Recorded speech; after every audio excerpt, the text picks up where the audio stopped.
नमस्कार दोस्तों, this is the lecture number 5 of VTS geography level 1। Okay, I think आपने पुराने लेक्चर देख ही रखे होंगे। नहीं दे रखेंगे तो थोड़ा थोड़ा धीरे धीरे करके देखते रहना, क्योंकि कंसेप्चुअल चीजें आपको समझ में आ रहा होगा। ठीक है। और कैसा फीडबैक आपको लग रहा है, कुछ हाँ कि कुछ नया चेंजेस और आपको चाहिए तो हम उसको कर सकते हैं, उसमें कुछ संकोच की बात नहीं। You can freely tell me. Right now moving forward, we were covering this chapter fourth. Okay, we have completed till this point, like this dyke and all volcanic, ये जो लैंडफॉर्म्स वगैरह होते हैं देख चुके हैं हम। Now moving forward to this lecture number topic chapter number fourth. Okay, distribution of oceans and continents. ठीक है। हम इस किताब को, मैं again repeating the same thing that we will be giving a little more time to this book. Correct, this book will be taking a little more time. However, again, the second book, Indian Geography, okay, again it will take little more time now. फिर बाकी की जो दो book में एक एक lecture की हैं, ऑनेस्टली एक एक लेक्चर की हैं, उसमें कुछ है ही नहीं। बट कुछ कुछ चीजें आता थी, जैसे प्राइमरी एक्टिविटीज क्या होती हैं, है ना। इकोनॉमिक ज्योग्राफी में अगर प्राइमरी एक्टिविटीज और क्विनरी क्वार्टरनरी एक्टिविटीज क्या होती है, ये क्वेश्चन कभी कभी यूपीएससी में आ जाते हैं, तो हम ऐसा नहीं मन में रहे कि हमने खत्म नहीं की है किताबें। ठीक है, it should not be like that we have not finish these books. तो हम एक एक लेक्चर, वो एक एक लेक्चर की ही बुक्स हैं।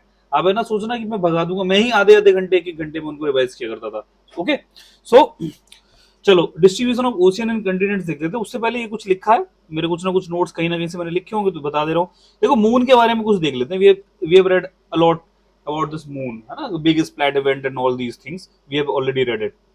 रिवॉल्यूशन टाइम और रोटेशन टाइम मून का इक्वल होता है, याद रखना, नियर इक्वल टू 28 डेज, है ना।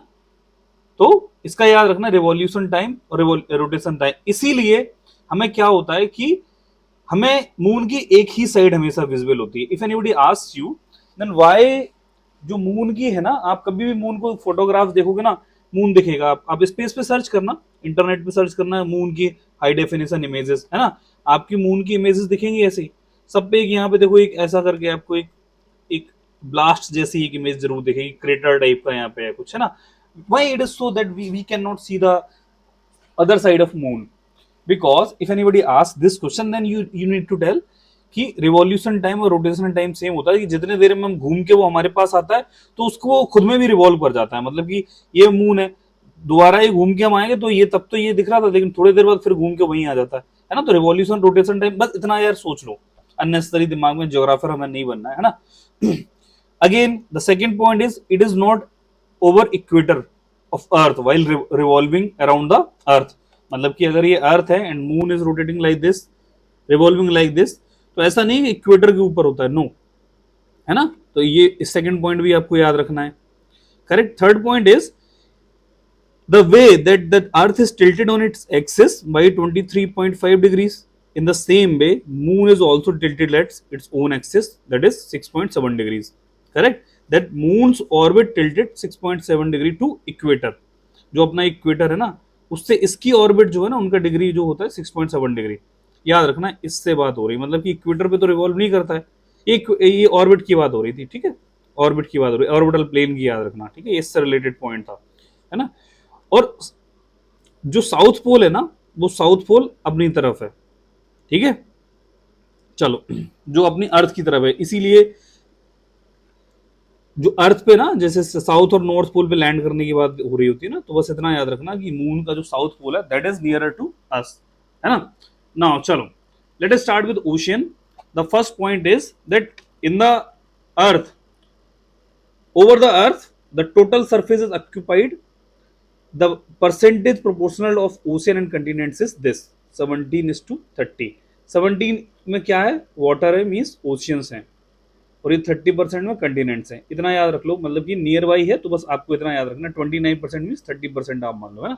It is nearly 30%। Okay, it it is a well accepted fact that oceans and continents will not continue to enjoy their present positions in the times to come. ये बोला जा रहा है कि जहां जहां पे अपना ओशियंस हैं वर्ल्ड में आपको सामने देखो जरा, आपके मैप आपने वॉल पे चिपकाया नहीं चिपकाया? Have you pasted this wall? Have you pasted the maps over the wall? No. मैं बता रहा हूँ, देखो आंख बंद करके बोल रहा हूँ, आउट ऑफ सपोज मैं 10 कैंडिडेट्स का सैंपल लेता हूँ, 6 ने ये काम नहीं किया है। I know it, I know it. ठीक है, आप भी हो सकते हो वो इन 6 में से हो, बिकॉज लोग हल्के में ले लेते हैं फिर भुगतते हैं एग्जाम में। मैंने बोला चिपकाने का तो चिपकाने का उसको, है ना, होने दो दीवारें गंदी यार, 10,000 रुपए का दोबारा पेंट करा लेंगे अपन। मेरे रूम में कभी आप देखोगे ना, मैं आपको वर्चुअल टूर दूं, हर हर हर हर वॉल पे पेपर्स पेपर्स पेपर्स ही दिखेंगे। सामने वाले को डर लगेगा, लेकिन मेरी सारी वॉल्स पे पेपर्स ही हैं, कुछ ना कुछ तो है, मेरे को याद रहता है सब कुछ कहाँ पे क्या है। सो ऐसा ना समझना गजनी वाला सीन है कि मैंने सारी वॉल्स पे लिखा है कि this murder, this person is next, this and that, मैं भूल जाता हूँ, शॉर्ट टेम्पर्ड मेमोरी है मेरी, शॉर्ट टर्म मेमोरी है, ऐसा कुछ नहीं है ना। चलो, तो ये जो कह रहा है कि ओशियंस और कंटिनेंट जो है अपनी जगह पे नहीं रहेंगे, दे विल मूव। क्यों? ये बताया जा रहा है कि वो अपने मूव करते हैं, क्योंकि वो जो प्लेट्स हैं जिनके ऊपर कंटिनेंट्स और ये ओशियंस हैं, दे मूव। मान लो ये कंटिनेंट और ये ओशियन, ये आपस में मूव करती हैं। क्यों करते हैं उसके बहुत सारे रीजंस दिए गए। तो ये सब मूव क्यों कर रहे हैं, why this continents and oceans are moving from their places, है ना। तो इसके लिए बहुत सारी थ्योरीज दी गई। तो सबसे पहले एक थ्योरी आई जो फेमस है, ये मेंस के लिए, मेंस के तरीके से भी हम पढ़ सकते हैं उसको, आप मेंस में भी ऐसे लिख सकते हो, इतना हम डीप में पढ़ेंगे, ठीक है। So first theory is termed as continental drift theory, है ना। ये ऐसे बोला जाता है कि जो कॉन्टिनेंट्स हैं, जो प्लेट्स हैं, वो शिफ्ट हो रही है। प्लेट्स का मतलब जिसपे कॉन्टिनेंट्स बने हुए हैं, आगे हम सब देख रहे हैं, ठीक है। तो एक आदमी पैदा होता है, his name was Alfred Wegener. Only this name is only important, आपको कुछ नहीं पढ़ना ये सब, ठीक है। ये मीटरोलॉजिस्ट जर्मन का होता है। He says the Continental drift theory 1912 में जो दिया, तो बोलता है कि ये जो सारे ओशियंस वगैरह हैं ये शिफ्ट हो रहे हैं, क्योंकि ये स्टार्टिंग से शिफ्ट हो रहे हैं। These continent and oceans are shifting from very old age, because earlier ये कहता है कि यहाँ पे वर्ल्ड में कुछ था नहीं। On the surface of earth there was single continent that was termed as Pangaea, है ना। And it was surrounded by a mega ocean that was so called मैंथासाला। सर ये क्या चीजें बता रहे हो, मेरे को समझ में नहीं आ रहा, एक मिनट रुको, तसल्ली रखो, सबर करो जरा, है ना। सो what he says is that Pangea, the mega continent type of mega continent, broke and he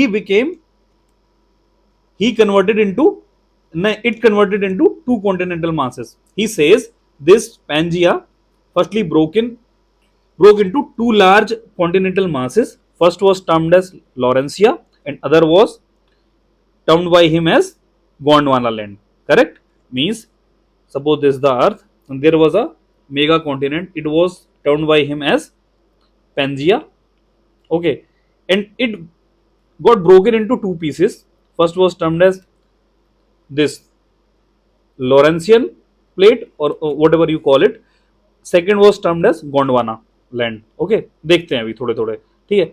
अब ये क्या हो गए, फिर फर्दर इनके और टुकड़े टुकड़े हो गए, जैसे ये टूटा था, अब इस आधे के टुकड़े हो गए, ऐसे ऐसे टूट टूट के, तो फाइनली ये क्या हो गया, अर्थ पे ऐसा कुछ हो गया कि ऐसे ऐसे टुकड़े टुकड़े हो गए ऐसे, फिर ये आपस में सेट होके मल्टीपल कॉन्टिनेंट्स बन गए। ये उन्होंने बोला, this was the Continental drift theory he gave, ठीक है। चलो ऐसे बताते हैं इसको, इस डायग्राम से समझते हैं। तो what is this continental drift theory all about. He says कि बहुत सारे जो इनके आप ईयर्स याद ना रखो, मतलब कि स्टार्टिंग की बात है 225 मिलियन ईयर्स एगो क्या हुआ कि पेंजिया जो था ये एक मेगा कंटिनेंट था। It broken into two pieces, मतलब ऐसे करके दो, एक गोंडवाना लैंड और एक लॉरेंशियल लैंड, ठीक है। ये मतलब कि आगे की तरफ टाइम बढ़ता जा रहा है, 250 से 200 पे आया, मतलब आप समझ रहे हो ना, हिस्ट्री में देखते थे यहाँ 250 होगा, इस तरफ बढ़ना, यहाँ 0 होगा तो 200 आ गया, है ना। तो फिर अगेन क्या हुआ, जुरासिक पीरियड, जिस टाइम पे जुरासिक वगैरह होता था, ये देखो और टूटने लगे, और टूटने लगे। ये देखो यहाँ से साउथ अमेरिका बनना है, यहाँ से अफ्रीका बनना है, ये इंडियन प्लेट है, ये मूव कर रही है आगे की तरफ, ठीक। फिर ऐसे ऐसे करके और हुआ, देखो अलग अलग टुकड़े टुकड़े हो गए, और फाइनली आज का प्रेजेंट डे में ऐसा कुछ हो गया। यहाँ से एक प्लेट निकल के आई थी, वो इंडियन प्लेट ऐसे ऐसे मूव करके यहाँ पे टकराई होगी, ये जो जा रही है ना, यहाँ से निकल के आई थी, यहाँ पे टकराएगी जाके, ठीक है। तो ऐसे कॉन्टिनेंट्स अपने बन गए।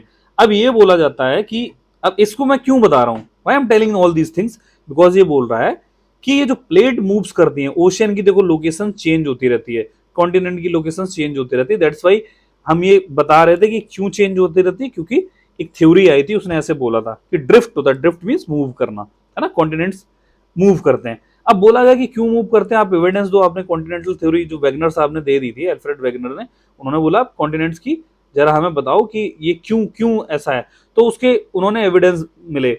उन्होंने कहा कि देखो matching of continents jigsaw fit, ठीक है, मतलब कि जैसे कि ये है, अगर आप इसको देखोगे, इसका ये जो कॉन्टिनेंट्स की बाउंड्री है, इसको अगर आप फिट कराओगे इसमें, इसको मतलब कि यहां पे लेके आओ, ऐसा नहीं हो रहा कि यहां पे आके ऐसे फिट हो जाएगा ऐसे करके अफ्रीका। तो उन्होंने बोला कि देखो इनकी बाउंड्रीज जो है कॉन्टिनेंट्स की सेम है। तो पहला रीजन इन्होंने बोला कि मतलब ये इकट्ठे कहीं से टूट के आ रहे थे, अब ड्रिफ्ट कर रहे हैं अलग अलग, है ना, कि पहले कहीं से इकट्ठे। तो उन्होंने बोला कि हाँ देखो ऐसा होता था, इट यूज्ड टू हैपन।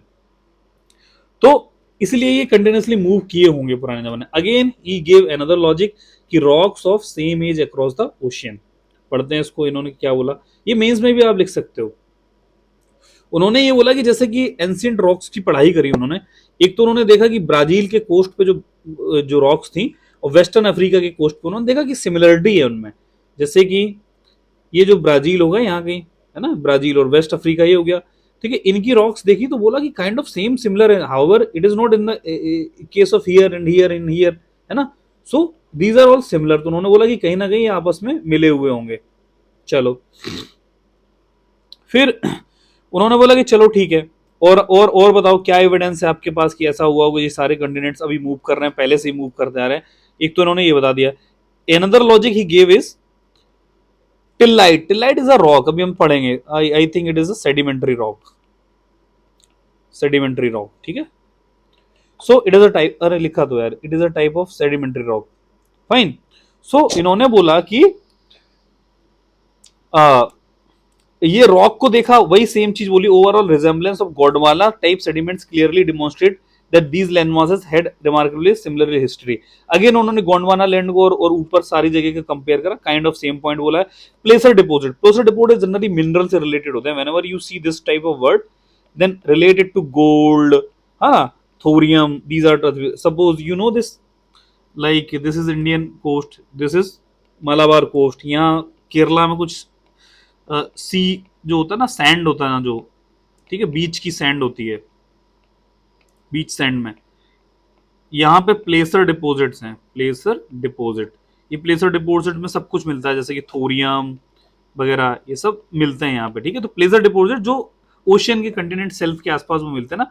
तो उन्होंने देखा Ghana coast, Ghana is a country in Africa.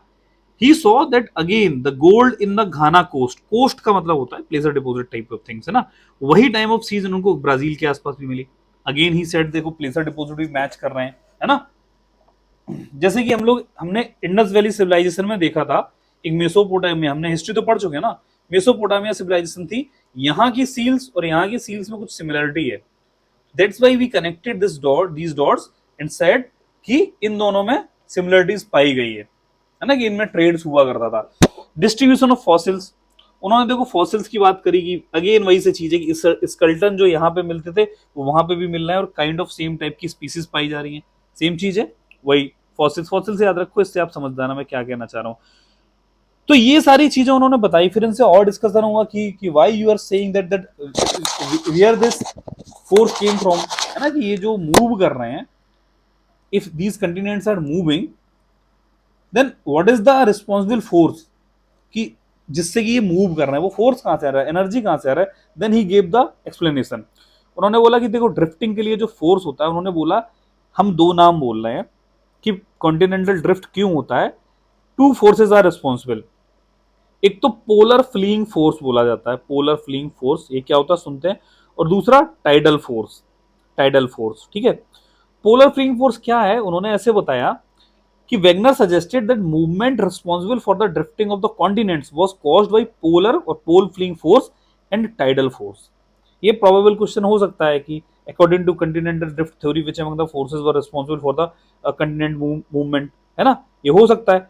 तो अब ये बोला कि पोलर फ्लीइंग फोर्स क्या होता है, उन्होंने बोला कि रोटेशन से रिलेटेड है। इस पे भी क्वेश्चन आ जाएगा, पोलर फ्लीइंग फोर्स बोल देंगे रिवॉल्यूशन से रिलेटेड है, नहीं, रोटेशन से रिलेटेड है। ऐसा समझो कि जैसे ये अर्थ है, ये सपोज अर्थ है, ये ऐसे घूम रही है ना, रोटेट कर रही है अपने एक्सिस पे। तो क्या होता है, अगर इसके ऊपर कोई चीज है, जैसे कि एक तरीके से सेंट्रीफ्यूगल फोर्स से रिजेम्बलेंस थोड़ा मिलाओ, कोरियोलिसिस फोर्स से मिलाओ, तो आप इस पे खड़े हो तो आपको धक्का लगता है, जैसे आप झूला झूलते हो ना, झूला, कोरियोलिसिस फोर्स से थोड़ा थोड़ा मैच करो। तो अगर मैं यहाँ पे कोई चीजें रख दूंगा, ठीक है, और इसको मैं सर्कुलर से जो सर्कुलर मोशन में घुमाऊंगा, तो इन सब चीजों पे ऐसे ऐसे करके कुछ फोर्स लगता है बाहर की तरफ, और सेंट्रीफ्यूगल फोर्स नहीं मैं बोल रहा हूँ, वेगनर ने उसको बोला है पोलर फ्लिंग फोर्स। सेंट्रीफ्यूगल लिखा होता तो I would have termed it as a centrifugal force, है ना। सो ही सेड कि जब भी रोटेट होता है तो इन सब चीजों पे, जैसे अगर ये अर्थ घूम रही थी ऐसी, तो a force was acting upon him, acting according to him, that these forces were acting upon these continents according to him. So ये वाले लोग ऊपर जा रहे थे और ये वाली चीजें सारी नीचे आ रही थी, जैसे अंटार्कटिका तो होगा, ये ऊपर से नीचे आएगा इक्वेटर की तरफ से। तो उन्होंने बोला ऐसे एक टाइडल फोर्स है, टाइडल मींस मून अट्रैक्ट करता था उन सब चीजों को। सपोज मून की लोकेशन ये है, ये कॉन्टिनेंट इस साइड था, थोड़ा थोड़ा अट्रैक्ट करता था इसको, क्योंकि ग्रेविटेशन पुल आएगा, तो उस हिसाब से मूवमेंट होगा। तो वेगनर ने अल्टीमेटली आपको इतना याद रखना है कि there were two forces responsible for this drifting, they were termed as polar fleeing force, एक तो ये, और एक टाइडल फोर्स। बस इतना आपको देखना, क्योंकि ये रेड से हाईलाइटेड है तो इस पे प्रोबेबल क्वेश्चन ऐसे ही बनेगा, है ना। ये जो प्रीलिम्स वाला टीचर है वो ऐसे ही बनाएगा, ठीक है। This bulge is due to rotation, ठीक है। You are aware of the fact that the earth is not a perfect sphere, it has a bulge at the equator, this bulge is due to the rotation of the earth, ठीक है। ये जैसे कि जैसे ये वर्ल्ज है, वर्ल्ज, bulge का मतलब क्या होता है, देखो अर्थ की जो शेप है, ये सब प्रोबेबल क्वेश्चन प्रीलिम्स में बनेंगे। बोलेगा कि वर्ल्ज पोल पे है, मैंने बोला था खरबूजा शेप की, ऐसे आप अर्थ याद रखो, खरबूजा शेप की है, ठीक है, ऐसे करके कुछ अर्थ, जियोइड शेप बोलते हैं। तो जो बल्ज आ रहा है, अगर सर्किल देखा जाए तो प्रॉपर सर्किल कैसा बनेगा, ऐसा बनेगा ना, प्रॉपर सर्किल। बस तो आपको देखा जाए तो देखो मैं अंदर एक प्रॉपर सर्किल बना रहा हूं, अब देखो बल्ज निकल के आ रहा ना, काइंड ऑफ प्रेगनेंसी टाइप, समझ रहे हो ना। तो डोंट माइंड इट, बट ऐसे ही आपको याद रखो जो बल्जिंग कहाँ पे है, बल्जिंग याद रखना कि जो प्रेगनेंसी टाइप की सिस्टम होता है ना, ठीक है, तो उस टाइप का है अर्थ को। अगर कोई पूछे बल्ज ये सर के आसपास है, नो, स्टोमक के टाइम तो प्रेगनेंसी होती है ना, तो ऐसे याद रख लो कि बल्ज कहाँ पे, इक्वेटर पे है, ठीक है, इक्वेटर पे, rather at this pole, no. तो जो बल्जिंग है ना, तो वो दिस इक्वेटर पे है। तो वो ये बोलता है कि ये जो बल्जिंग क्यों है, why is this bulging, because it is because of rotation of earth। तो एग्जाम में क्वेश्चन कैसे आएगा, इफ एनीबडी आस्क यू कि we know the shape of earth is geoid, means it has option A a bulge at poles due to centrifugal force, ऐसे कुछ फर्जी option बनाएगा। Second, a bulge at pole due to, फालतू का option बनाएगा, polar fling force. Third, a bulge at equator due to rotation of earth, D बोलेगा bulge at equator due to revolution of earth. तो answer will B C, समझ रहे ना। ये माहौल बनाएगा polar fling force, he will give this type of option, जिससे आपको अट्रैक्शन हो, नहीं बुलाती है मगर जाने का नहीं, ऐसे वर्ड्स पे आपको घबराने का नहीं, है ना, कि नहीं, आपको जो अगर कंसेप्चुअल क्लैरिटी है then you will have to mark this option बिना कोई संकोच के। वो आपको फंसाएगा, लालच देगा, शेर का शिकार करना है तो आप लोग तो शेर हो ना, तो बकरी को तो जरूर डालेगा ना, तो दिस इज द गोट, फंसने का नहीं है आपको, है ना। चलो, ये छोटी छोटी लाइंस पे आपको ध्यान जरूर देना है यार। ये मैंने क्यों इतना डिटेल में हाईलाइट किया है, ऐसे निकल सकता था एक वर्ड पढ़ा के, है ना, नहीं, लाइन टू लाइन पढ़ा रहे तो उसका कुछ मतलब है। टाइडल फोर्स क्या पता है, टाइड्स में हम पढ़ लेंगे कि जो मून होता है, सन, चलो बता देते हैं यार, आप लोग घबरा जाओगे।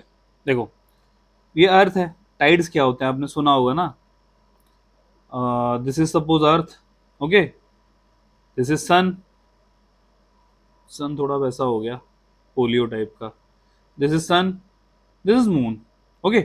Now there is water field on the surface of earth, I know that, अगर आपने सुना होगा m1 m2/r² g, ठीक है, F, ये ग्रेविटेशन फोर्स फिजिक्स में 12th में पढ़ा होगा, ठीक है।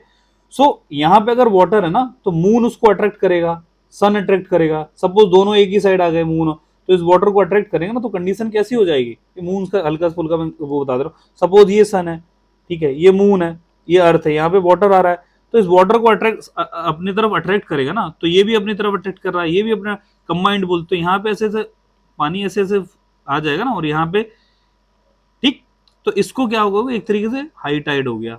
अभी इस टाइड के चक्कर में ये पानी फैलता हुआ जाता है, कोस्ट पे आ जाता है, हाई ऐसे से ऊपर हो जाता है, बाद में हम सब देखेंगे, ठीक है। तो वही जो टाइडल फोर्स है, अट्रैक्शन फोर्स ऑफ एक तरीके से मून और सन का हो गया है। सो ये ओशन के वाटर में होता है, तो इस वजह से इस जो टाइड के फोर्स से जो वाटर में डिफरेंसेस आते हैं, जो फोर्स बनता है, तो जस्ट बिकॉज ऑफ दैट ये जो ड्रिफ्टिंग होती है वो होती है। तो ये मैं नहीं बोल रहा हूं, these are suggested by this person named as Wegener. Okay, अब क्या होता है, ये वैगनर तो अपनी कहानी बता के चला गया। Now what happens is post drift studies I, जैसे कि हमने अर्थ के उसमें देखा था ना कि लेटर स्टडीज, मॉडर्न स्टडीज आई थी, है ना, नेबुलर थ्योरी के बाद बिग बैंग थ्योरी आई थी। In the similar fashion here also एक पोस्ट ड्रिफ्ट स्टडीज आई, मतलब कि उन्होंने बताया, उनका जो क्वेश्चन था, ये जो बोल रहे थे वैगनर की, जो ये पोलर फ्लिंग फोर्सेस होता है उससे पुशिंग ऑफ प्लेट्स होती है, मतलब कि जो प्लेट्स थी ना, ये जो हम देख रहे हैं ना, इन प्लेट्स को पुश किया जा रहा है ऊपर और नीचे की तरफ, ठीक है, इक्वेटर से। सो उन्होंने क्वेश्चन किया कि ये फोर्स जरूरी तो नहीं है जो आप बोल रहे हो ना कि रोटेशन की वजह से है। उन्होंने बोला कि जो पोलर फ्लिंग फोर्स है, मतलब कि पोलर की तरफ फ्ली कर रही है ये चीजें, मतलब कि जा रही हैं, है ना। तो उन्होंने कहा कि इस फोर्स पे हमें जो क्वेश्चन है, तो उन्होंने बोला कि हम अपनी नई कुछ चीजें बताने की, भले ही वैगनर साहब आप सही हो, है ना, हो सकता है you are right, but I am giving you some different concept. उन्होंने बोला कि ये जो फोर्स हो सकता है, तो उन्होंने एक नई थ्योरी दी, that is termed as convectional current theory. Sir ये थोड़ा ज्यादा हो रहा है, मेरे को थोड़ा कंफ्यूजन हो रहा है, मुझे समझ में नहीं आ रहा है क्या कह रहा हूँ, कि क्या पोलर फ्लिंग। कुल मिला के इतना समझो, ये चीजें भागती हैं एक दूसरे से दूर। क्यों भागती हैं, वैगनर साहब ने बोला था कि ये भागती हैं, उसको उन्होंने बोला कंटिनेंटल ड्रिफ्ट थ्योरी हम दे रहे हैं। अब ड्रिफ्ट थ्योरी को उन्होंने प्रूफ दिए, ये सब उनके प्रूफ्स हैं, है ना। तो फिर उन्होंने बोला कि लोगों ने क्वेश्चन किया कि why these continents are moving, तो उन्होंने कहा चलो हम आपको एक लॉजिक दे रहे हैं, लॉजिक बता दिया कि इस फोर्स की वजह से ये मूव कर रहे हैं, ठीक है। तो ठीक है, फिर उसको अटैक करने के लिए बाद वाले लोग आए, उन्होंने कहा कि इस फोर्स पे क्वेश्चन मार के हम बता रहे फोर्स क्या था, भले ही इनकी थ्योरी सही होगी। तो उन्होंने बोला है कि पॉसिबिलिटी ऑफ कन्वेक्शनल करंट, जो आर्थर होम्स थे, उन्होंने बोला है कि possibility of convectional currents operating in the mantle portion, ठीक है, these currents are generated due to radioactive elements causing thermal differences in the mantle portion, बताते हैं, ठीक है। तो फिर उन्होंने ऐसी चीजें बताई कि देखो ये फोर्स है वो, चलो कहीं ना कहीं पे बता देते हैं यहाँ पे। देखो उन्होंने बोला कि जो अर्थ है अंदर, ठीक है, अर्थ का क्रस्ट है, क्रस्ट के बाद ये मेंटल है, मेंटल आ गया, MANTLE। तो देखो यहाँ पे तो बहुत सारा मावा, जो लावा वगैरह, मोल्टन लावा वगैरह घूम रहा है, तो उससे होता है क्या, हीट्स की कुछ करंट्स चल रही हैं, इनको बोला जाता है कन्वेक्शनल करंट। ऐसे ऐसे जो हीट की, आप ऐसे समझो हीट की करंट्स भाग रही हैं, ऊपर गर्म हीट जा रही है ऐसे ऐसे करके, तो इनको बोला गया कन्वेक्शनल करंट्स हैं, करेक्ट। अब क्या होता है कि ये इन लोगों ने बोला कि जो आर्थर होम्स वगैरह लोग थे, जिन्होंने जो कन्वेक्शनल करंट की थ्योरी दे रहे थे, बोल रहे थे कि इंटायर मेंटल में ऐसा सब होता है, ठीक है। उसके बाद उन्होंने बोले कि चलो हम आपको कैसे बताएं, हम आपको बताते हैं कि जो कंटिनेंटल का ड्रिफ्ट हो रहा है, उसके जो मूवमेंट है, उसको हम ओशियन को मैप करके सिखाएंगे आपको। मैप करके हम बता रहे हैं कि देखो मैप हो रहा है, ठीक है, और उसका रीजन जरूरी नहीं कि जो जो वैगनर ने यही फोर्स बताया था, इस फोर्स पे हमें क्वेश्चन मार के, और हम बता रहे हैं चलो कंटिनेंटल जो जो ड्रिफ्ट हो रहा है, लेकिन उसकी चीजें जो फोर्स है, उनके जो प्राइम मूविंग फोर्स है, वो अलग कुछ हो सकता है। तो उन्होंने बताया कि चलो मैपिंग करते हैं ओशन फ्लोर की, ठीक है। मैपिंग करके उन्होंने बताया कि क्या क्या है।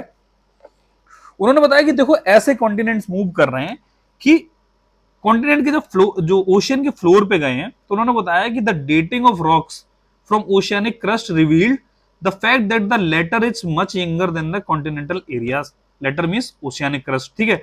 Rocks on either side of the crest of oceanic ridges and having equidistance location from crest were found to be have remarkable similarity both in terms of their constituents and their age. चलो मैं आपको कुछ समझाता हूं, कुछ समझ में आ जाए आपको यहां से।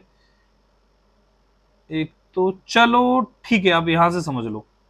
इनका मानना ये था, जो आर्थर होम्स थे, उन्होंने बोला कि देखो मैग्मा भरा हुआ है नीचे, correct, this is the magma, magma in the oceanic mental, मतलब कि जो लेयर है उसके नीचे, जो क्रस्ट, ओशियानिक क्रस्ट है उसके नीचे। एंड ही सेड कि व्हाट हैपेंस इज कि यहां से हीट ऐसे ऐसे चलती है, ठीक है, और ये हीट जब बहुत ज्यादा हो जाती है तो ये ऊपर की तरफ मूव करती है। ये हीट मान लो यहां से आई है, ठीक है, अब ये हीट मूव करती है, तो सपोज ये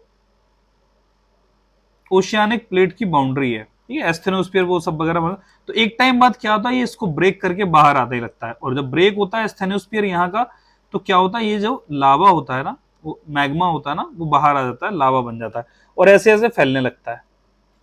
समझ में आ रहा है? अब यही जो फैलने लगता है, ये ऊपर अगर वाटर है तो फिर क्या होता है, ये तो सॉलिडिफाई होगा, तो इसी को तो हम बोला करते थे कि दिस इज द कॉन्टिनेंटल रीज। ये रीज है, ओशियानिक वोल्केनो, इसी को तो हम बोलते थे, थोड़ी देर पहले हमने लास्ट लेक्चर में पढ़ा था। Correct? You got my points? Now Arthur Holmes says कि जो लावा यहां से जा रहा है, सपोज हम यहां से इस क्रेस्ट से, this is so called crest, crest, अब इस क्रेस्ट से क्या होता है, ये लावा जो निकला है, अगर मैं यहां पे 1 किलोमीटर तक गया और मैंने यहाँ का एक सैंपल उठाया और यहाँ का उठाया है 1 किलोमीटर जाके सैंपल, तो हमने देखा कि इसकी और इसकी जो सॉइल प्रॉपर्टीज है वो ऑलमोस्ट सेम है ना, तो यहाँ का उठाया और यहाँ का उठाया, तो ये दो भी सेम मिल रही हैं। तो उन्होंने बोला कि कहीं ना कहीं यहां से जो ऐसे लावा निकल रहा है, तो ये सी फ्लोर को एक्सपेंड कर रहा है, और यहां से जो फोर्स हो रहा है, अब कहीं ना कहीं यहाँ तो बाद में चल के कंटिनेंट भी होगा ना, सपोज ये तो ओशियानिक प्लेट पे हो रहा है, तो कंटिनेंट की प्लेट भी होगी। ओशियानिक प्लेट का मतलब ये नहीं है कि भाई उस पर ऊपर ओशियन नहीं है, इस पे ओशियन भरा हुआ है, प्लेट नीचे दोनों की होती है, ठीक है, और हमने बताया था ये वाली थिकर होती है। तो अब ये यहां से फोर्स देगी, तो इसलिए इस फोर्स से कॉन्टिनेंट्स मूव कर रहे हैं।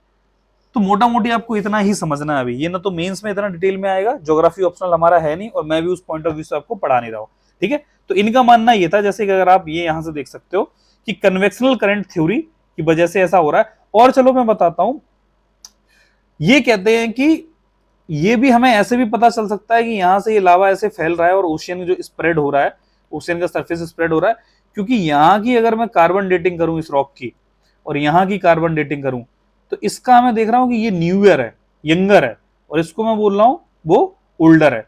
तो he said that this is the younger rock and this is the latter rock. तो कहने का मतलब कहीं ना कहीं यहां से तो ये मूवमेंट तो जरूर हो रहा है, ये जो मैग्मा है लावा बन के, तो वही देखा जाए तो यहां से पहला निकला। चलो मैं यहां से कुछ समझाता हूं। देखो यहाँ पे मान लो सबसे पहले कन्वेक्शनल करंट से ऐसा कुछ ये मैग्मा लावा निकल के यहाँ आया। अब ये देखो सेकंड स्टेज में क्या हुआ, यहाँ से ए से बी आए होंगे, बाद में कुछ नया लावा निकला, और ये वाला लावा देखो यहाँ पहुंच गया, ठीक है, यहाँ पे। फिर उसके बाद और देखो कि जो ये वाला लावा निकला वो तो यहाँ आ गया है, और ये वाला लावा जो था ना वो यहाँ देखो दूर पहुंच गया। तो उन्होंने आर्थर होम्स ने क्या करा, कंपेयर करा इसको इससे, है ना, इसको इससे, और ये उसको लग रहा है कि यहाँ से ये शिफ्ट हो रहा है, ये देखो एरो बना है ना, ठीक है, समझ यार। नॉर्मल मैग्नेट ये सब ना समझो यार, ये कोई मतलब का नहीं, ठीक है, आपको ज्योग्राफी ऑप्शनल नहीं, अरे ठीक है चलो देख लो, चलो अभी आप फिर कहोगे नहीं नहीं स्किप कर रहे हो। देखो क्या होता है कि ये जो एक्चुअली नीचे से जो आ रहा है इसके अंदर आयरन होगा Fe, it will B containing iron, है ना। तो व्हाट हैपेंस इज कि जो पाया गया, आर्थर होम्स ने देखा कि यहां का जो है अभी जो आयरन है, तो it will be magnetize just because of earth की मैग्नेटिक फील्ड, है ना। तो एक इंजीनियरिंग में अगर आपने कंसेप्ट पढ़ा हो ना, तो फेरोमैग्नेटिक मटेरियल्स होते हैं। फेरोमैग्नेटिक मटेरियल्स मींस जिसके अंदर आयरन होता है, इसको अगर आप कोई मैग्नेट के पास लाओगे तो ये मूवमेंट दिखाएगा। तो इसका जो पोल्स जिसमें एटम्स होंगे ना, तो उनको अभी उसने कंपेयर करा, तो मान लो अर्थ की मैग्नेटिक फील्ड ऐसी जा रही है, तो अगर उसने कंपेयर करा तो अभी उसने देखा है कि इनके सब मैग्नेटिक फील्ड जो आयरन निकला है, तो अर्थ की मैग्नेटिक फील्ड से अलाइन हो गया। तो उसने बाद का जो मटेरियल देखा कि यहाँ जब ये जो 2000 साल बाद का मटेरियल होगा, उनका उसने अर्थ मैग्नेटिक की जो ओरिएंटेशन देखा तो रिवर्स हो गया। फिर यहाँ पे जाके देखा तो ऐसे हो गया। तो उसको एक चीज तो पता थी कि he knew that the earth magnetic field reverses itself. जैसे मुझे भी एग्जैक्ट ईयर याद नहीं है, but after certain amount of time earth की मैग्नेटिक फील्ड में ऑटोमेटिक रिवर्सल होता है। तो व्हेन ही सॉ दैट यहाँ पे भी जो हम देख रहे हैं, पहले यहाँ पे ओरिएंटेशन ये था, बाद में उसी चीज का ओरिएंटेशन ये हो गया, फिर ये हो गया, ठीक है, तो उसको समझ में तो जरूर आ रहा है कि कहीं ना कहीं ये चेंजेस हो रहे हैं over the period of time, है ना। तो उसको ये तो जरूर समझ में आ रहा है कि भाई इसका देखा ओरिएंटेशन, तो उसको जरूर लगा कि ये बाद की चीज है, कि अर्थ के जो मैग्नेटिक फील्ड से चेंजेस हो रहे हैं तो वो तो 10 साल बाद हो रहे हैं। तो कहीं ना कहीं ये जो जो ये वाला सैंपल होगा और ये वाला सैंपल, ये वाला सैंपल, अगर इन तीनों को कंपेयर कर रहा हूं, अगर ये सेम टाइम पे निकले होते तो तीनों के ऐसे ऐसे रहे होते ओरिएंटेशन अर्थ की मैग्नेटिक फील्ड से। लेकिन उसने देखा इसका अलग है, ये यहां से देखो इसका अलग है ओरिएंटेशन, इसका अलग है, इसका अलग है। तो कहीं ना कहीं ये तीनों टाइम अलग अलग टाइम पे हुए हैं। तो उसने बताया कि मतलब कि पहले ये निकला होगा, फिर ये आया होगा, ये आया होगा। भक्ति के साथ इतना ही समझो यार, इतना ही, ज्यादा डिटेल में ना जाओ, ठीक है। ये पेलियो मैग्नेटिज्म का कंसेप्ट है, ज्यादा डिटेल में अननेसेसरी का है, मैं बता रहा हूँ। मेंस में इतना सब डीप में नहीं आता है। मेंस को में जो आता है उसको बोलते हैं जनरल स्टडीज।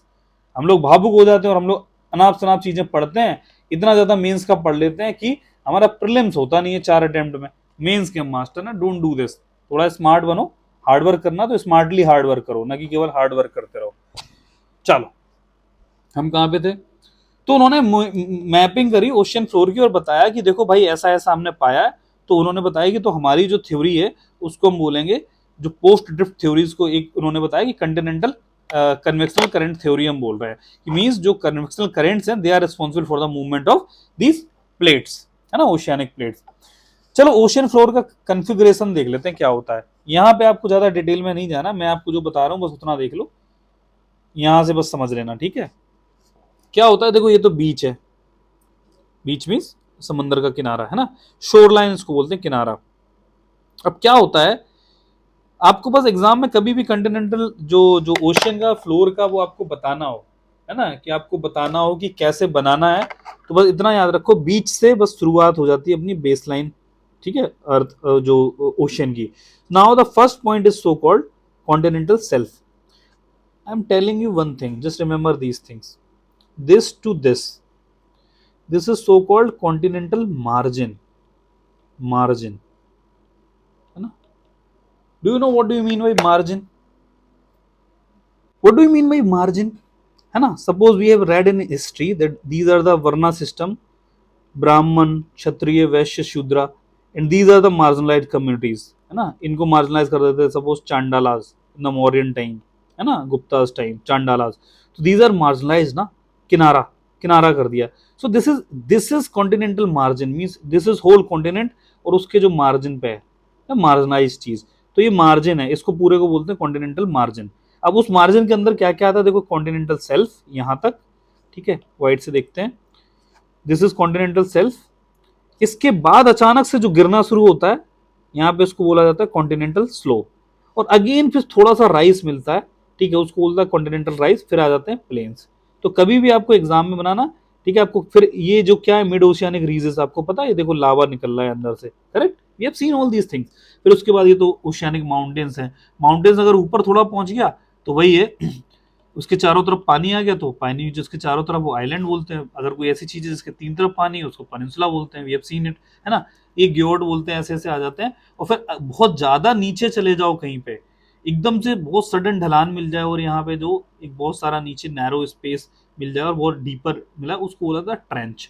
बस दीज आर द थिंग्स। अगर कल को मेरे को आपको बनाना हो, देखो मैं आपको बना के दिखा रहा हूँ, मेंस में अगर डायग्राम बनाऊंगा तो बस यही बन जाएगा, 10 सेकंड में बन जाएगा डायग्राम। मेंस का यार डरना नहीं यार, आप लोग बहुत ज्यादा डर जाते हो मेंस को लेके, मेंस मेंस हुआ है मेंस, ऐसा कुछ नहीं है यार। देखो हम क्या बनाएंगे, कंटिनेंटल मार्जिन शुरू करते हैं, ये भाई बेस लाइन से शुरू हुआ है, हमने पहले कंटिनेंटल सेल्फ बनाया, ठीक है। अचानक से कुछ स्लोप आ जाता है, ठीक है, स्लोप के बाद थोड़ा सा ऐसे राइज करके मिलता है और फिर आ जाते हैं अपने प्लेन्स। प्लेन्स मतलब कि अबाइसल प्लेन्स उसको बोला जाता है। फिर ऐसे ऐसे माउंटेन्स मिलते हैं, ठीक है। अब माउंटेन्स के बाद आप अगर कुछ और बोलना तो ऐसे मिड ओशियानिक रीज बोल दो, रीज, रीज का मतलब नीचे से लावा आ रहा होगा, ठीक है। और फिर आप कुछ भी ग्योर्ड वोर्ड बना दो, बस हो गया, ऐसे कर दो, बस हो गया। पानी कहाँ से भर दोगे आप, यहाँ से पानी भर दो, ये हो गया, ऐसे से आप पानी भर दो, बस you just fill the water, बस हो गया आपका, हो गया, ठीक है। ये आपका कॉन्टिनेंट से, ये वायरलेस, यही सब है, ठीक है। तो इसमें आपको क्या पढ़ना है, कॉन्टिनेंटल मार्जिन में ये हमने चीजें बताई, सेल्फ, स्लोप और ये डीप ओशियानिक ट्रेंचेस वगैरह सब आ जाते हैं, ठीक है। ओशियानिक ट्रेंचेस आप ना यहाँ पे भी दिखा सकते हो, मतलब कि ऐसा नहीं, यहाँ पे भी ऐसे दिखा सकते हो, जरूरी नहीं कि यहीं पे ट्रेंच मिलेगा, यहाँ पे भी ट्रेंच हो सकता है, कोई इशू थोड़ा ना, जगह जगह ट्रेंच मिलते हैं।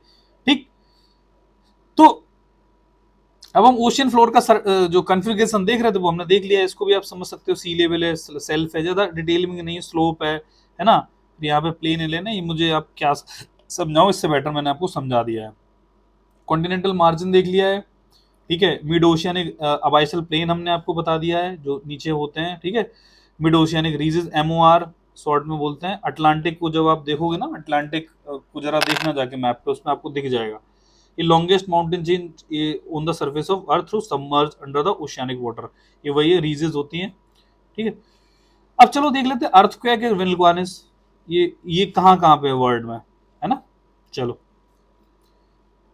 ये देखो आ गया concept of sea floor spreading, जो मैं अभी आपको थोड़ी देर पहले बता रहा था कि वो डिस्कशन चल रहा है, उस पर चल रहा था कि concept of sea floor spreading, जो मैं आपको थोड़ी देर पहले बताया था, यहाँ पे इस फोटोग्राफ में समझाया था आपको कि कैसे सी फ्लोर स्प्रेड हो रहा है। सी फ्लोर स्प्रेड का मतलब वही जो वैगनर के बाद पोस्ट ड्रिफ्ट थ्योरी आई थी, कन्वेक्शनल करंट थ्योरीज, उनसे रिलेट करके उसको आप बता दो। ये मेंस में ऐसे क्वेश्चन इतने डीप नहीं आएंगे, मेंस में जो सिलेबस में दे रखा है बस वही आएगा, ये सब बस आप थोड़े नॉलेज के लिए समझ लो, ज्योग्राफी ऑप्शनल के लिए डिटेलिंग ये सब चीजें मतलब आपको नहीं है।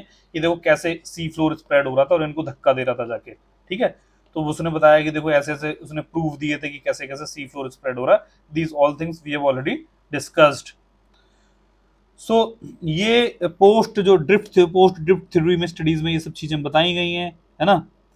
आप देख लेना, ये जो चीजें मैं आपको बता रहा हूँ, चलो वैगनर के बाद जो उन्होंने कैसे कैसे बताया, चलो एक बार जल्दी से देख लेते हैं कि ओशियानिक रीजेस होते हैं, वोल्केनिक इरप्शन वही सब निकलेगा, ठीक है। रॉक्स जो इक्विडिस्टेंट थी उनकी उसकी सारी सिमिलरिटीज पाई गई है।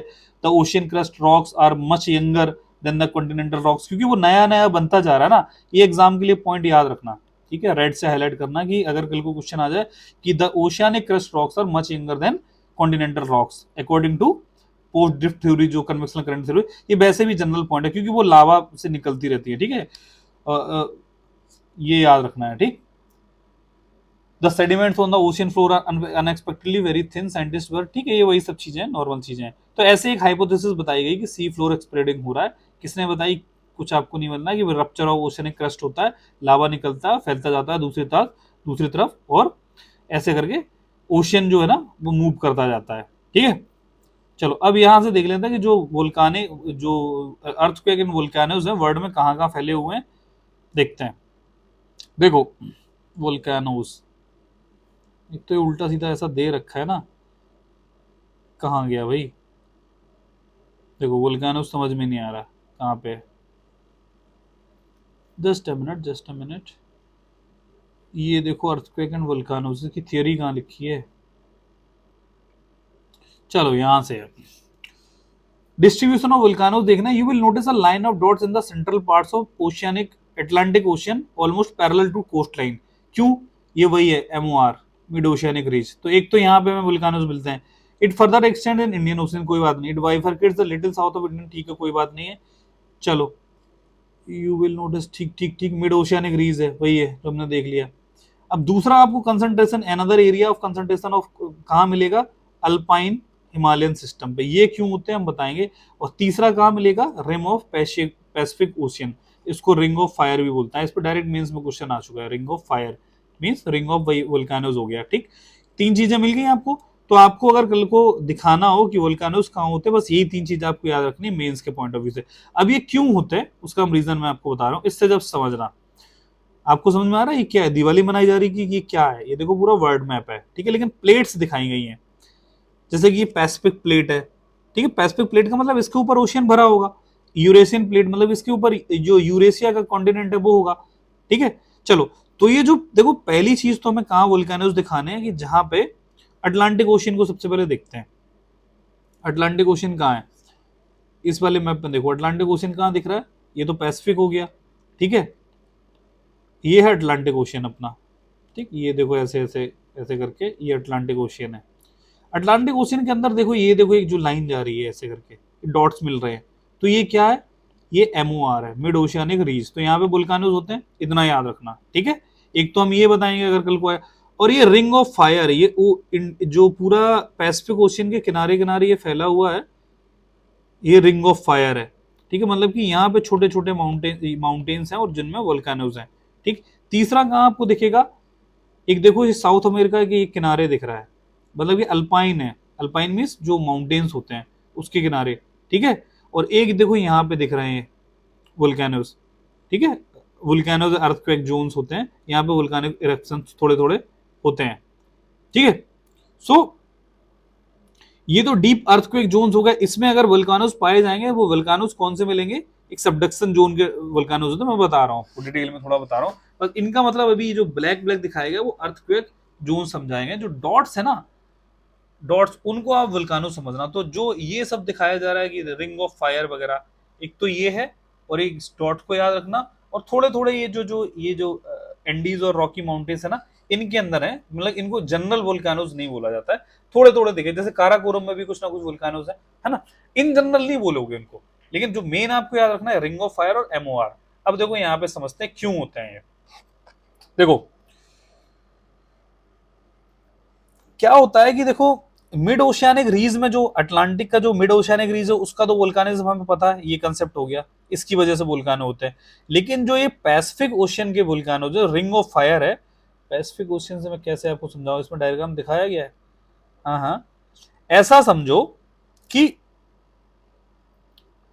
ये जितनी भी प्लेट्स होती हैं, जैसे ये जो रेड रेड लाइन दिख रही है आपको, ये थोड़ा सा टफ है समझाना, but I am trying it. ये जो रेड रेड लाइंस दिख रही हैं, ये एक्चुअली प्लेट्स हैं। होता ये है कि when these plates collide each other, जैसे इसमें अगर देखा जाए ना, तो ये कहीं ना कहीं यहाँ पे क्या होगा, एक पूरे पैसिफिक ओशियन की एक प्लेट होगी। अब ये जब प्लेट इससे टकराएगी जाके, इस कॉन्टिनेंट के प्लेट से यहाँ पे टकराएगी जाके, तो वहां पे तो फोल्ड माउंटेन्स बनते हैं, हम डिटेल में बाबा की देखेंगे, लेवल 2 में देखेंगे। फोल्ड माउंटेन्स बनते हैं, फोल्ड माउंटेन्स का मतलब ये होता है कि ऐसे करके एक प्लेट अगर टकराई आगे, तो फिर होगा ये कि ऐसे ऐसे ऊपर उठ जाएगी, ठीक है, कन्वर्जेंट बाउंड्री होगी और यहाँ पे माउंटेन्स बनते हैं। अब अगर यही प्लेट्स ऐसी होगी, यहाँ पे कोई ओशियानिक प्लेट आई, तो वो यहाँ पे पिघल जाएगी, पिघल के लावा ऊपर निकलेगा और यहाँ पे माउंटेन्स बनाएगा, लेकिन वो वोल्कानिक माउंटेन्स होंगे। तो देखा जाए तो जो पैसिफिक ओशियन की जो प्लेट है, वो इनसे रॉकी वॉकी के आसपास टकराएगी जाके, है ना, रॉकी माउंटेन्स ये है, यहाँ पे टकराएगी तो कुछ ना कुछ वोल्केनोज बनाएगा, बस इतना समझ लो आप, ठीक है। थोड़ा थोड़ा समझ में आ रहा है, नहीं आ रहा तो अभी देखो थोड़ी देर में आ जाएगा। आगे देखते हैं, चलो जो इस पे लिखा है वो समझते हैं।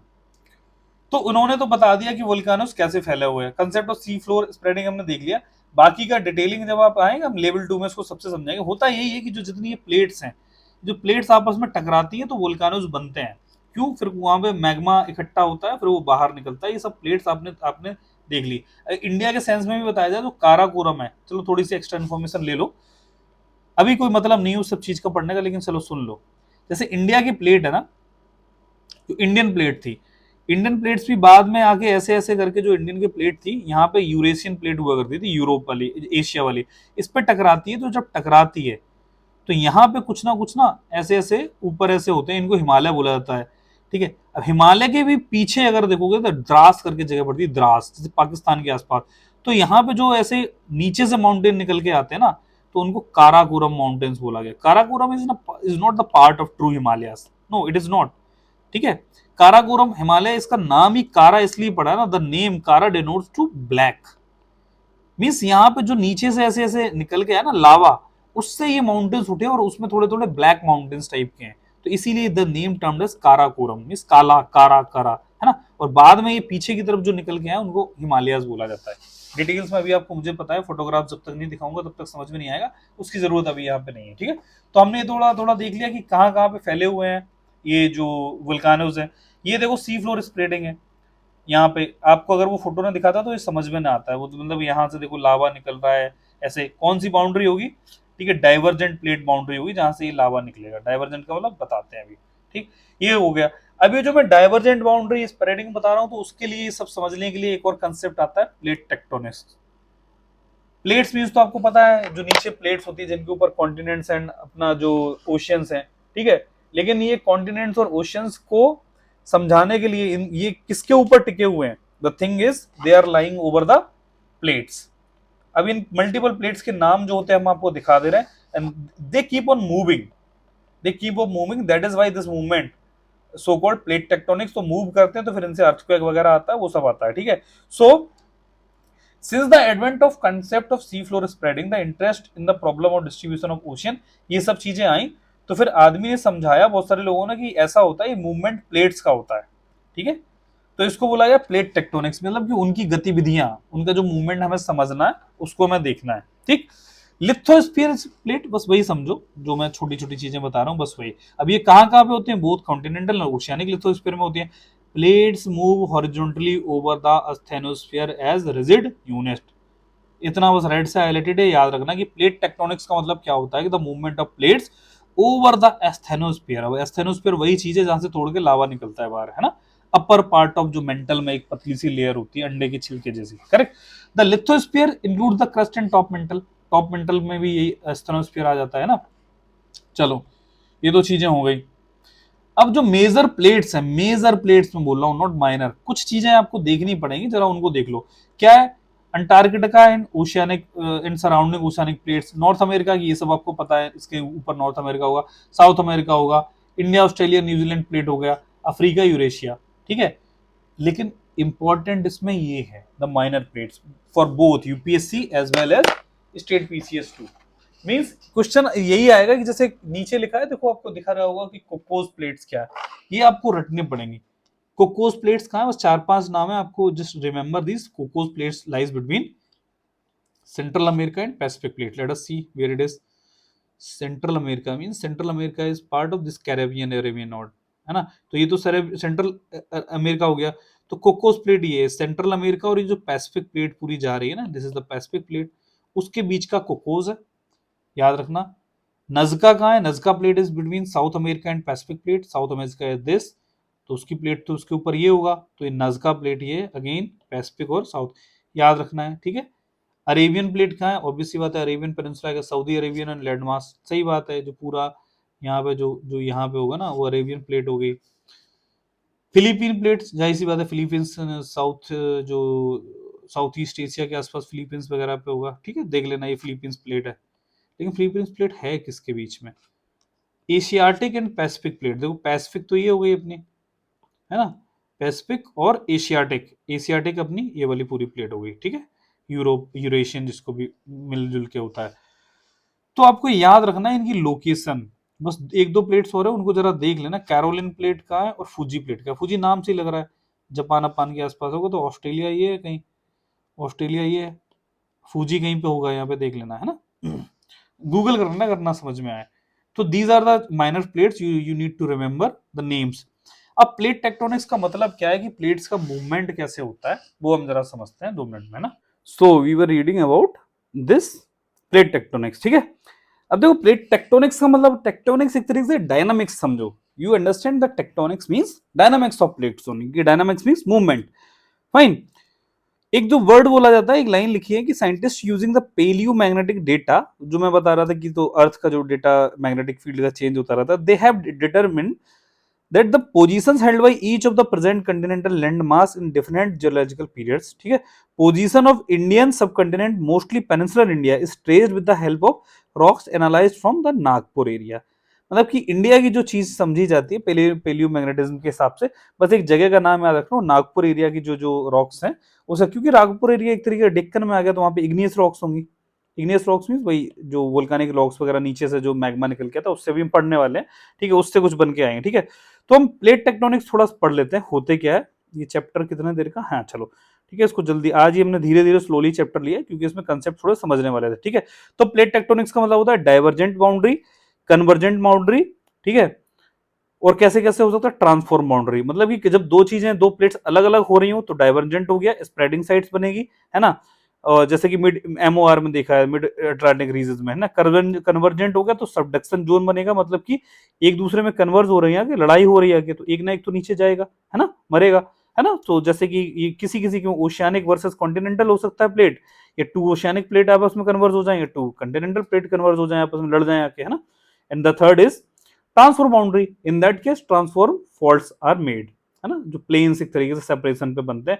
देख लेते हैं जरा क्या होता है। रेट्स तो वही है कि भाई किस रेट से आप स्लोली चल रहे हैं, जरा देख लेना कौन सी प्लेट किस रेट से भाग रही है ना। चलो ये जरा इससे समझते हैं प्लेट टेक्टोनिक्स, प्लेट की बाउंड्रीज कौन कौन सी बनती है। हम डिटेल में अगली बाद में लेवल 2 में पढ़ेंगे। वैसे भी डाइवर्जेंट का मतलब क्या होगा, देखो ये सब अलग हो रही हैं आपस में, है ना, तो फिर वही देखो एमओआर जहाँ पे मिड ओशियानिक रीज बन सकती है, ठीक है। कन्वर्जेंट में क्या होगा, एक नीचे जाएगी, ठीक है, यहाँ से फिर ये क्योंकि हीट वगैरह टेम्परेचर वगैरह will be there, so it will melt हो गया, ये लावा बनेगा, लावा बन के ऊपर आएगा, तो देखो क्या बनना है, ये वोल्केनोज बनना है, ठीक है, ये वोल्केनो बनना है, ठीक है। ये आपको समझ में आ रहा है मैं क्या कह रहा हूँ, यहाँ से लावा ऊपर उठेगा तो फिर यहाँ जमीन को फाड़ के निकलेगा, तो यहाँ पे वोल्केनोज बनना है, वोल्कानिज्म है ना। Third is transform plate boundary, ये इससे ऐसे देख लो, यहाँ पे समझाया गया, तो ये देखो ओशियानिक रीज बन रही है, ठीक है। ये अगर ऐसे ऐसे अलग अलग होगा तो ये नीचे से लावा निकल के फिर ऐसे ऐसे यहाँ पे सॉलिडिफाई होगा, it will become a oceanic ridge type of thing. Oceanic trench किससे बनेगा, जैसे इससे, मतलब एक दो नीचे चली जाएगी प्लेट, ऐसे नीचे चली गई तो यहाँ पे एक बहुत डीप जगह बन जाएगी, और जगह बन के यहाँ पे ट्रेंच बन गया, जगह बन गई खाली, और यहाँ से ये मोल्टन लावा निकल के ऊपर यहाँ पे वोल्कानिज्म बनाएगा, ठीक है। ट्रांसफॉर्म बाउंड्री क्या होता है कि जब ये एक दूसरे को ग्रेज कर रही हैं, मूव कर रही है ना, जैसे ग्रेज कर रही हैं, तो यहाँ पे ट्रांसफर फॉल्ट बनता है, जिसके पास एक ट्रांसफर फॉल्ट नाम याद रख लो, बस यही है, इतना सिंपल। ये मेंटल से लावा निकलता है ना, तो यही था, देखो सिंपल था प्लेट टेक्टोनिक्स, बस प्लेट टेक्टोनिक्स की बाउंड्रीज ये हो गई, सिंपल। ठीक है। फोर्स फॉर प्लेट मूवमेंट्स होता क्या है, यह सब हम देख चुके हैं कि प्लेट मूवमेंट का फोर्स मल्टीपल होते हैं, जैसे वैगनर ने प्रपोज की थी कॉन्टिनेंटल ड्रिफ्ट थ्योरी, तो उसमें उन्होंने बहुत सारी चीजें बताई थी कि जैसे वो पोलर फ्लिंग फोर्स वगैरह होता है, ठीक है। आगे पढ़ लेते हैं इसमें, the fact that the plates move in now a well accepted fact, the mobile rock beneath the rigid plates is believed to be moving in a circular manner. The heated material rises to the surface, spreads and begins to cool and then sinks back into deeper depths. This cycle is repeated. कुल मिला के इस चीज को दोबारा फिर बाद में बोला कि कन्वेक्शनल सेल थ्योरी की है, ठीक है। और ये कन्वेक्शनल सेल एक हीट की एनर्जी होती है जो मूव कराती है, और हीट कहाँ से आती है, विद इन द अर्थ आती है, जो कि रेडियोएक्टिव डिकेज होते हैं रॉक्स का, और रेजिडुअल हीट्स होता है, बस इतना समझ में आ जाए, बस यही है अपना प्लेट टेक्टोनिक्स, ठीक है। मूवमेंट ऑफ इंडियन प्लेट कैसे हुआ था, हम सारी प्लेट्स को मूवमेंट दिखा रहे हैं, तो then we will be discussing about Indian plate as well. Indian plate के मूवमेंट के बस आप इतना समझ लो कि कैसे होता था, इससे समझते हैं डायरेक्ट, कि सबसे पहले अर्ली इंडिया में, बहुत पहले टाइम की बात है, कि बहुत सारे एराज होते हैं, उसमें अभी अब नहीं जाते हैं अभी इस लेवल 1 में, है ना। तो this is the direction of the plate movement, ठीक है, ये इक्वेटर हो गया, तो अंटार्कटिक साइड से this Indian plate was moving towards this Eurasian plate, है ना। तो ये धीरे धीरे आती है, तो सबसे पहले यहाँ पे एक टकराव होता है, फिर ये इसको हिंज की तरह काम करता है, फिर ऐसे ऐसे मूव करती है प्लेट, ठीक है, फिर यहाँ पे टकराती है, तो फिर ऐसे यहाँ पे माउंटेन बनते हैं। तो एक तरीके से ऐसे समझो, कोई डायग्राम है क्या यहाँ पे, चलो ये है, चलो देख लो। The Indian plate was moving in this direction, 71 million, फिर 55 मिलियन, ऐसे ऐसे आके, तो सबसे पहले ये यहाँ पे टकराएगी, तो फिर ये हिंज की तरह जाती है, फिर ये इस डायरेक्शन में, जैसे दरवाजा मुड़ रहा होता है, suppose this is door the door is moving according to this hinge in this way, then it hits here again, फिर थोड़ी सी पीछे की तरफ आती है, तो 3 फेसेस में होती है, तो यहाँ पे क्या हो जाएंगे, इसके माउंटेन से डेवलप हो जाएंगे, करेक्ट, गेटिंग माय पॉइंट। और ये फिर ऐसे टकरा के ऐसे ऐसे करके यहाँ पे ये अराकान, योमा वगैरह, म्यांमार और अंडमान, अंडमान भी, this is Andaman is not a volcanic, और जो आइलैंड्स जो है ना अंडमान, ऐसे नहीं है कि वो वोल्कानिक आइलैंड वगैरह है, नहीं, ये इसी का जो जो जो कॉन्टिनेंटल आइलैंड्स है, उन्हीं का एक्सटेंशन पार्ट है, कोई अगर पूछे डिटेल में सेकंड लेवल पे पढ़ेंगे, ठीक है। इसको भी देख लो, जब इंडियन प्लेट जैसे ये पूरी थी दिखाई गई है, ये हिट करी यहाँ पे, तो ये देखो पूरे हिमालय बन गए, हिमालयस माउंटेन, और हिमालयस माउंटेन ही अगर ये प्लेट पूरी जैसे कि बाउंड्री दिख रही ना, हिट यहाँ पे हिट करी होगी, तो ये पूरे माउंटेन्स बन गए, और यहीं का ये पार्ट ये अंडमान, जो अंडमान निकोबार टाइप भी है, क्लियर। तो ऐसे ये हमारे बने, तो और पीछे की तरफ और कुछ थोड़ा वोल्कानोस बनेंगे, जो काराकोरम मैंने बताया था आपको, द्रास वगैरह, जो पाकिस्तान साइड रीजन है। तो this is how we completed this chapter कि ओशियानिक प्लेट मूवमेंट वगैरह क्या होता है। बाकी इसकी डीपर चीजें हम देखेंगे डिटेल में लेवल 2 में, ठीक है। अब लैंडफॉर्म्स की बात करेंगे कि कैसे रॉक्स और मिनरल्स वगैरह होते हैं, ये सब देखते हैं। और लगभग अभी हमारी 40% किताब ये डन हो चुकी है, ये इंपॉर्टेंट किताब है सबसे, ठीक है। मिलते हैं अगले लेक्चर में, थैंक यू।